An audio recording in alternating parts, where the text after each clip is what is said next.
জগজ্জননী মা শারদা কেন তিনি বিশ্বের সর্বজননী? আজকের উপস্থাপনে রইবে তারই একটি কাহিনী। এই প্রতিবেদন নিলাম তাপস দেবনাথ মহাশয়ের থেকে। যোগেন্দ্রনাথ গুহ ঠাকুরতা তিনি ছিলেন স্বদেশ প্রেমী। নিজের কন্যাটিকেও তিনি সেইভাবেই শিক্ষা দিয়েছিলেন। 1911 সালে মাত্র 14 বছর বয়সে তিনি মেয়ে প্রফুল্লমুখীর বিবাহ দেন। কিন্তু দুর্ভাগ্য, বিয়ের মাত্র 28 দিন পরেই প্রফুল্লমুখী তার স্বামীকে হারান।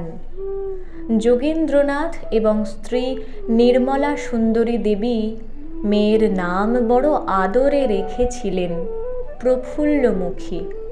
অথচ মাত্র 14 বছর বয়সেই সে হয়ে উঠেছিল বিষণ্ণতার প্রতিমূর্তি। স্বামীহীন শ্বশুর বাড়িতে থেকে যাওয়ার চল তো আর নেই। অতএব কি করবেন প্রফুল্লমুখী? ফিরে এলেন পিত্রালয়ে। আধুনিক বীর পুরুষ যোগেন্দ্রনাথ চাইলেন মেয়ের আবারও বিধবা বিবাহ দিতে, কিন্তু মেয়ে প্রফুল্ল মোটেই রাজি নন। কেটে গেল তিনটি বছর। ঠিক 3 বছর পর দেখা হলো সংঘের চালিকা শক্তি জননী শারদার সঙ্গে। প্রফুল্লমুখীর তৃষিত প্রাণে যেন শান্তির পরশ লাগল। একটি আলো যেন প্রবেশ করল তার অন্তরে। মা শারদা দেবী প্রফুল্লমুখীকে দেখেই কাছে টেনে নিলেন। বললেন, অত নিরাশ কেন মা?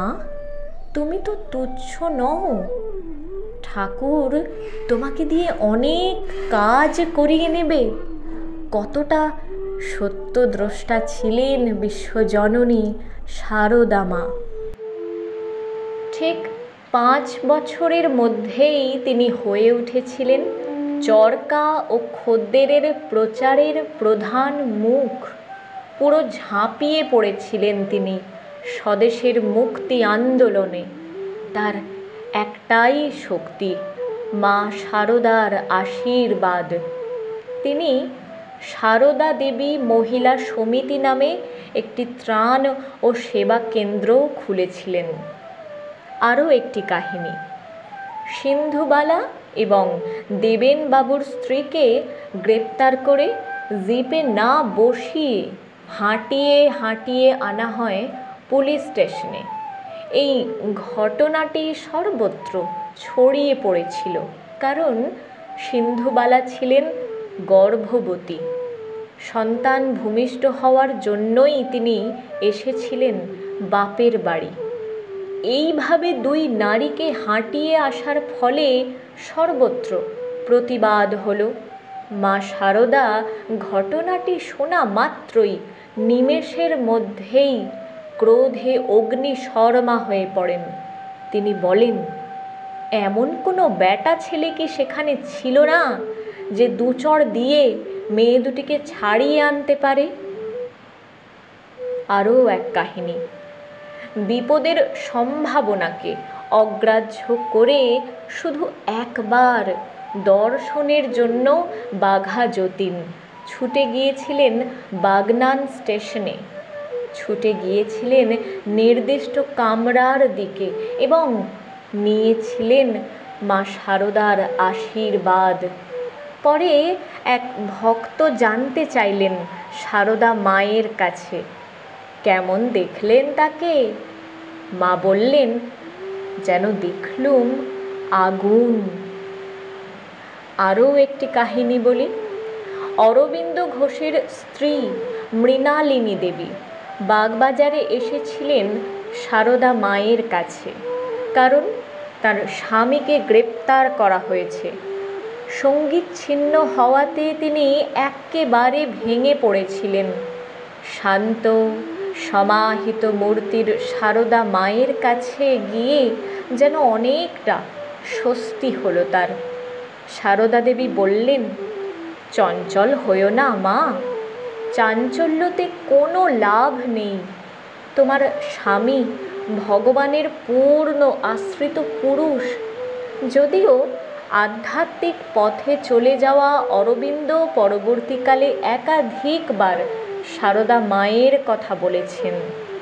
বলা বাহুল্য, দেবী আর মা দুই শব্দই যেন একে অন্যের প্রতিরূপ। সুতরাং সংঘ জননী সারদা একই দেহে যেমন দেবী, তেমনি মাও। তিনি সর্বদা মাতৃরূপ ধরা দিয়েছেন। মায়ের বাড়িতে কুলি, মজদুর, পালকি বেহারা, ফেরিওয়ালা, মেছুনি, জেলে যেই আসুক, সকলেই তার পুত্র কন্যা। 1894 সালে স্বামী শিবানন্দকে একটা চিঠি লিখে বিবেকানন্দ জানিয়েছিলেন, মা ঠাকরুন কি বস্তু বুঝতে পারোনি, এখনো কেহই পারে না, ক্রমে পারবে। ভায়া, শক্তি বিনা জগতের উদ্ধার হবে না। একমাত্র মাই বলতে পেরেছেন, ভাঙতে সবাই পারে, কিন্তু গড়তে পারে কজনে? নিন্দে ঠাট্টা সবাই করতে পারে, কিন্তু কি করে যে তাকে ভালো করতে হবে তা কজনে বলতে পারে? এই হলেন আমাদের সর্বজননী, সত্যিকারের মা সারদা।